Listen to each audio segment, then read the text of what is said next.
What's up and welcome to Me, You, and Switch 2. I'm me, Tom Tate, and you're you, so let's talk about Switch 2. This is your podcast for the latest Nintendo Switch 2 news. We're going to keep things short and sweet, 5 to 10 minute long episodes. I pour through hundreds of headlines, blue sky posts, Reddit threads, so that you don't have to. Today is Friday, July 25th. This week, I've been pouring so much of my free time into Donkey Kong Bonanza. It's one of the best games I've played in a long time, to be honest with you. It's right up there with Super Mario Odyssey, Mario Wonder, all the other top first-party Nintendo titles. It has that polish.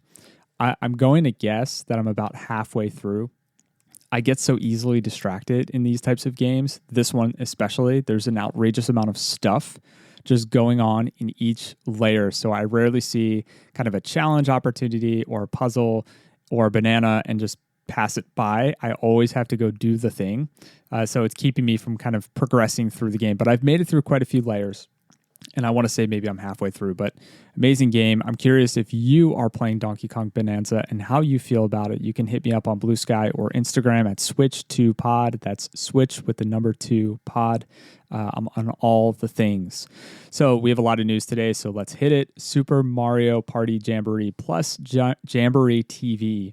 This released yesterday for $80. That's right, $80. Or you can get the upgrade path for $19.99. If you already own the Switch 1 edition, you can just download the digital upgrade. This release is getting a lot of heat because it doesn't provide any real visual upgrades or enhancements to the base game. So you are essentially playing the Switch 1 edition on a Switch 2.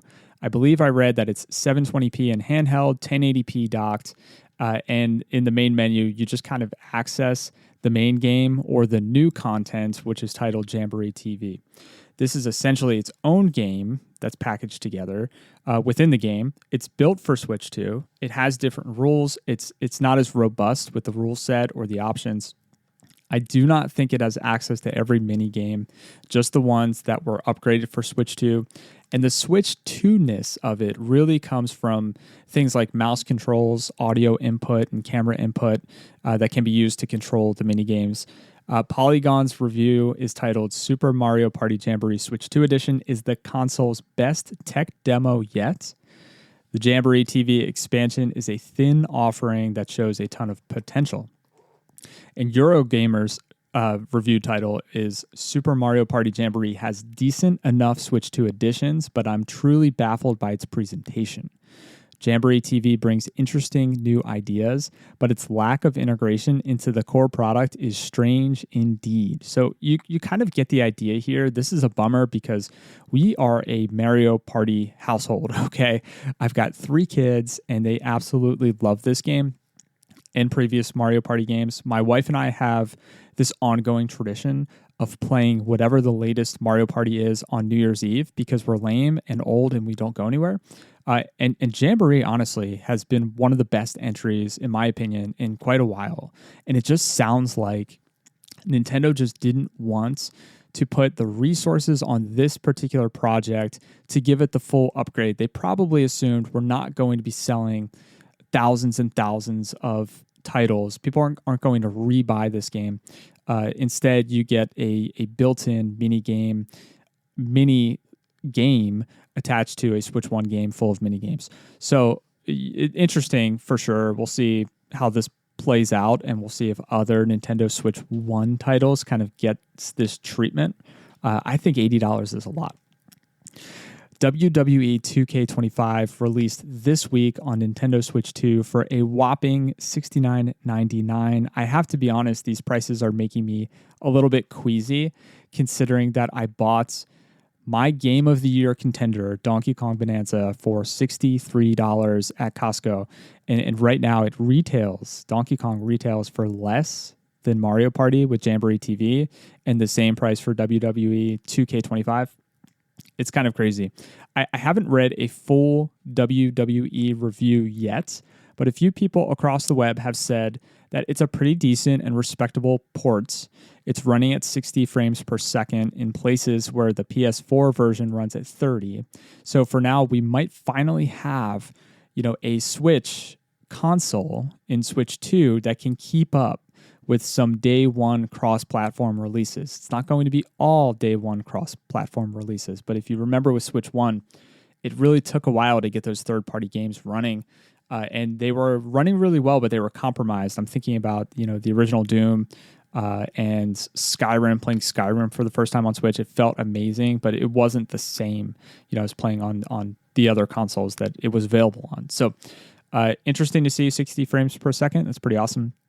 Some fans are upset because the community creation mode is limited on Switch. I'm assuming that what this feature is it lets you create or customize wrestlers. I've never played the game, and I haven't tried this feature. The FAQ from WWE quotes, Nintendo Switch 2 players will not see image uploader-based community creations from any platform or be able to upload their own. So this is either another development challenge, or they didn't want to invest the resources, or they are limiting exposure to community creations that might not be appropriate for younger audiences. So this would be a very, very Nintendo thing to do, right? So I wouldn't be shocked if that was part of the reasoning here. Either way, there is a launch trailer for this game on Nintendo's official YouTube channel. I have a link to that in the show notes if you want to check it out. Other games released: No Sleep for Kaname Date from AI, the SOMNIUM Files released today for Switch 1 with a Switch 2 edition. The Switch 2 edition physical release is a game key card, and it costs $49.99. Wild Hearts S, Nintendo Switch 2 edition. This releases today for $49.99 as well. This is a Monster Hunter-like game from Koei Tecmo. There's a demo on the eShop. I believe it's on the eShop if you wanted to try it. I think it's still on the eShop. I haven't tried the demo. I haven't played this game, but it looks pretty good. So this might be of interest to you if you're a Monster Hunter fan. Madden and Dragon Drive are right around the corner. They are releasing the second week of August, so we have some more games to look forward to. Also earlier this week on Tuesday, Pokemon had their Pokemon Presents broadcast, which was under 30 minutes, not very long. For Switch 2 fans, you'll be eager to check out the Pokemon Legends Z through A trailer. So we got a new trailer. Z through A is coming to Switch and Switch 2 on October 16th, 2025. We got a closer look at the characters, the locations, the side quests, the rival gang, the Rust Syndicate. All of this was in the trailer. We also learned that Mega Evolutions will play a role in the story, and a Mega Dragonite was featured in the trailer. They also announced a lightweight puzzle game for mobile and Switch called Pokemon Friends. This looks really fun and really cute, actually. It features little game teasers, and it rewards you with room customizations that you can personalize. It's out on Switch, but not Switch 2 explicitly. I noticed that in the video. I'm assuming it's compatible. I will definitely check this one out. And we'll see how it is. Also, Z through A is getting a Switch 2 bundle. So if you haven't picked up Switch 2 yet, this might be a good way to get one. If you're 100% definitely planning on snagging that next Pokemon title, if you got to catch them all, catch them all. All right. This episode is already getting too long. I wanted to share some news around Nintendo's sales numbers and how well things like the camera and the Pro Controller have sold. I'm going to save that for another time. Let's keep today all about the games. We'll wrap things up with some new game updates and a few rumors. Borderlands 4 will release on Nintendo Switch 2 on October 3rd, right around the corner. Gearbox has stated that it'll likely require a download because of the game size, so expect the physical release to be a game key card. They also said it'll likely run around 30 frames per second. Might be a disappointment for some. From NIS America and Nihon Falcom, The Legend of Heroes Trails Beyond the Horizon will launch on Nintendo Switch and Nintendo Switch 2 worldwide on January 15th, 2026. That is not around the corner. There was a small blurb by The Games Business in an interview with game analyst Matt Piscatella that read, Xbox is expected to announce more game ports to other platforms, including Nintendo Switch 2 and PS5, in the coming weeks. It's such a minor blurb in the article. I've read it. I don't know how substantiated this is, but a few outlets did pick up this rumor, so it'll be interesting to see if this shows up in the future, maybe even in an upcoming Direct, if we see Microsoft participate or share some Xbox first-party games, Microsoft first-party games get released or announced for Switch 2. And finally, speaking of Nintendo Direct, the month is winding down. We're almost at the end of July. It'll be here before you know it. Are we still getting a Nintendo Direct? That's the big question. I've already shared in a previous episode that content creator Nate the Hate has said we're getting a Direct in July after Bonanza, after the release. And he has not backed down from that speculation based on the intel that he has. He has doubled down on it. We will see.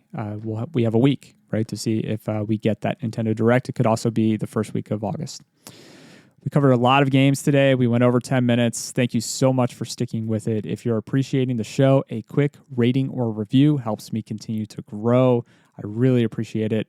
Sharing with a friend or your favorite Reddit or Discord community also goes a long way. Thank you so much for your time and your attention. Much love. Now go play some games.